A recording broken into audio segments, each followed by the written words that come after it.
वही सबसे पहले तो डेरा मुबारक शाह पेशावर ज़ल्मी 5वां आपका फ़ाइनल है।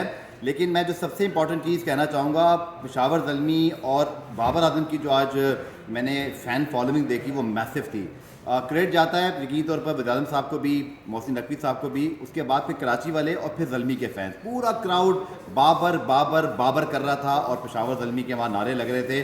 और पेशावर ज़ल्मी जिस ग्राउंड पर जाती है वहाँ पर जो है अपने साथ क्राउड लेकर आती है। और आज जो लम्हात, चूँकि मैं स्टेडियम में मौजूद था, मैंने क्राउड में इनफैक्ट वो मंज़र देखे जब बाबर ने सेंचुरी कंप्लीट की, उसके बाद जो उसमें नारे लगे, उस पर जो बाबर बाबर के उस पर जो है वो हमने बेतहाशा वहाँ पे फैंस को उछलते कूदते हुए देखा। इतनी मैसिव फॉलोइंग पाकिस्तान में इससे पहले मैंने सिर्फ शाहिद आफरीदी के लिए देखी है, जिसके लिए लोग आते थे, जिसको देखते थे, जिसकी ऐसे मोमेंट्स का हम इंतज़ार करते थे। और यकीन करें, बाबर के आउट होने के बाद फैंस कह रहे थे यार थोड़े रन और बना लेते। मैंने उनमें से एक दो को समझाया भी, मैंने कहा वो सेंचुरी करके गया है, बट वो चाहते थे वो 20 ओवर पूरा खेले, मतलब वो सिर्फ बाबर को देखना चाहते हैं। और ये अवामी सुपरस्टार है बाबर आजम।